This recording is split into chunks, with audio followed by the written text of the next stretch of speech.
Hi అండి. నేను మీ Jhansi's channel నుండి మాట్లాడుతున్నాను. మనకి శ్రీరామనవమి వస్తుంది కదండి. శ్రీరామనవమి అనగానే మనకి భద్రాచల రాముడే గుర్తొస్తాడు కదా, భద్రాచలం గుర్తొస్తుంది. భద్రాచలం గురించి కొన్ని మాటలు. మన తెలుగు రాష్ట్రాల్లో దాదాపు భద్రాచలాన్ని చూడని వారు, భద్రాచల శ్రీరాముని చూడని వాళ్ళు ఉండరండి. గుడి చాలా బాగుంటుంది కదా, గోదావరి ఒడ్డున. అయితే నార్త్ నుంచి కూడా చాలామంది తీర్థయాత్రల పేరిట వచ్చి భద్రాచలాన్ని, తిరుపతిని దర్శించుకుని వెళ్తారండి. ఇప్పుడు భద్రాచలం గురించి కొంత చెప్పుకుందాం మనం. పవిత్ర గోదావరి ఒడ్డున భద్రకొండపై కొలువైన శ్రీరాముడి క్షేత్రం భద్రాచలం. శ్రీరామ క్షేత్రాలు ఎన్ని ఉన్నప్పటికీ దక్షిణ అయోధ్యగా పేరుగాంచింది భద్రాచలం. భద్రాచలం శ్రీ సీతారామచంద్రస్వామి ఆలయం. శ్రీరామనవమి నాడు ఊరువాడ కళ్యాణాలు ఇక్కడ నిర్వహించే కళ్యాణం ప్రత్యేకతే వేరు. 16వ శతాబ్దంలో పోకల దమ్మక్క అనే భక్తురాలు ప్రస్తుతం ఆలయం ఉన్న ప్రాంతంలో తాటాకుల పందిరి వేసి స్వామి పేరిట తాటిపండ్లను నివేదించి పూజలు చేసిందట.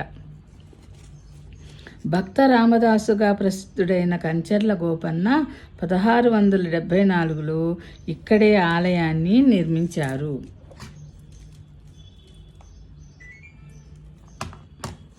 శ్రీరామనవమి కళ్యాణ బ్రహ్మోత్సవాలు ఆదివారం ప్రారంభమయ్యాయండి. ఏప్రిల్ 12 వరకు కొనసాగుతాయట. ఏప్రిల్ 12 వరకు కొనసాగుతాయి. సరే, మన అక్కడ రామాలయంలో దర్శన వేళల గురించి తెలుసుకుందామండి. వేకువజామున అంటే భద్రాచలంలో సంగతి. వేకువజామున 4:30 గంటలకు సుప్రభాత సేవలో 200 రూపాయల టికెట్పై పాల్గొనవచ్చునట. 5:30 నుండి 7 గంటల వరకు బాలభోగం నివేదన ఉంటుంది. 8:30 నుంచి 9 వరకు సహస్రనామార్చన నిర్వహిస్తారు. 200 రూపాయల టికెట్పై ఒక్కరు లేదా దంపతులకు అవకాశం కల్పిస్తారు. మధ్యాహ్నం 1 గంట నుంచి 3 వరకు ఆలయ తలుపులు మూసి ఉంచుతారు.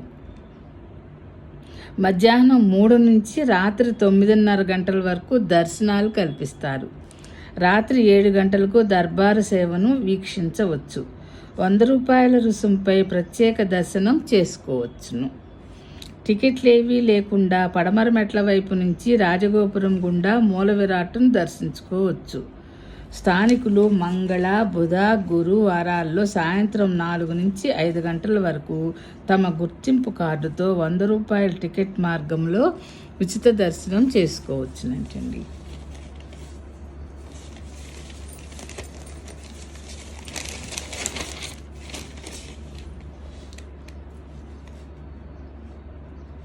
అయితే 60 ఏళ్ళు దాటిన వృద్ధులతో పాటు దివ్యాంగులు, చంటి పిల్లల తల్లులకు ప్రత్యేక దర్శనం కల్పిస్తారు. అంటే పెద్ద క్యూల్లో నిలబడకుండా కొంచెం త్వరగా దర్శనం అయిపోతుంది అనమాట. వాళ్ళు నిలబడలేరు కదా, అందుకని. ప్రముఖుల ప్రోటోకాల్ దర్శనాల కోసం ప్రత్యేక విభాగం ఏర్పాటు చేశారు. కౌంటర్ వద్ద ఆన్లైన్లో వివరాలు నమోదు చేసి కోరుకున్న పూజా టికెట్లు ఇస్తారు. బ్రేక్ దర్శనం కోరుకున్న భక్తులకు 200 రూపాయల టికెట్పై రోజు ఉదయం 9 నుంచి 9:30 వరకు, రాత్రి 7 నుంచి 7:30 వరకు బ్రేక్ దర్శనానికి అనుమతిస్తారటండి. రామాలయానికి 200 గదులు వసతిగృహాలు ఉన్నాయంటండి. ఏసీ నాన్ ఏసీ గదులను బట్టి రోజుకు 448 నుంచి 896 వరకు చెల్లించాలట. ఏసీ గదికి 1456, కాటేజీకి 2240. వీటిని ఆన్లైన్తో పాటు నేరుగా బుక్ చేసుకోవచ్చునంటండి. పర్ణశాల భద్రాచలం రామాలయానికి 35 కిలోమీటర్ల దూరంలో దుమ్ముగూడెం మండలంలో పర్ణశాల ఉంటుందట. భద్రాచలం నుంచి ఆర్టీసీ బస్సులో, ప్రైవేట్ వాహనాల్లో చేరుకోవచ్చు. అవునండి, మేము కూడా బస్సులోనే వెళ్ళాము ఈ పర్ణశాలకి.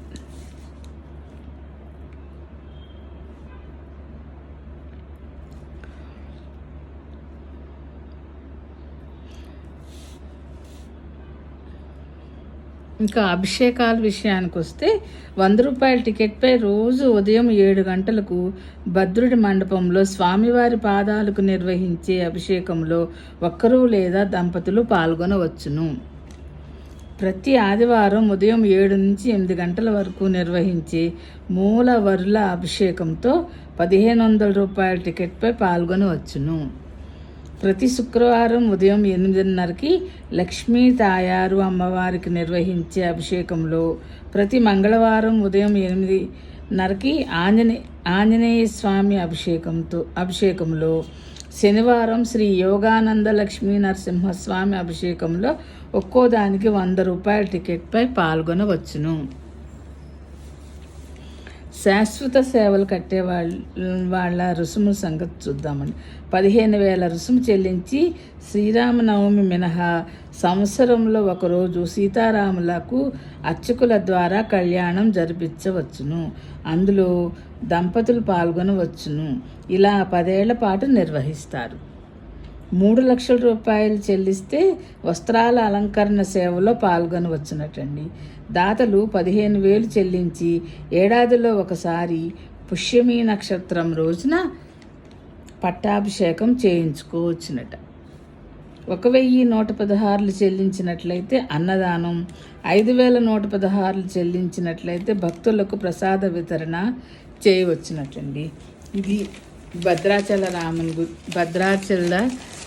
భద్రాచలంలో ఉన్న రామాలయం గురించిన పూజా విశేషాలు, సేవలు అన్నమాట.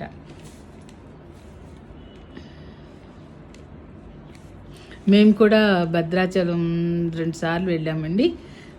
అసలు శ్రీరామనవమి కళ్యాణం జరిగేటప్పుడు కళ్యాణం కూడా, రాముని కళ్యాణం భద్రాచలంలో ఒకసారి చూసే భాగ్యం కలిగింది మాకు కూడా.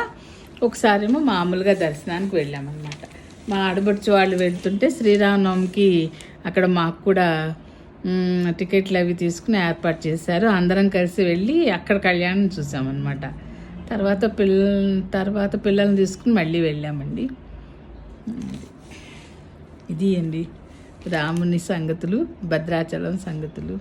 ఈ వీడియో నచ్చినట్టయితే లైక్ చేయండి, షేర్ చేయండి, సబ్స్క్రైబ్ చేయండి. అందరికీ ఆ రామయ్య శుభాశిస్సులు మీ అందరికీ కలగాలని, మనందరికీ కలగాలని ఆశిస్తూ మీ ఝాన్సీ. ఓకే అండి, ఉంటా.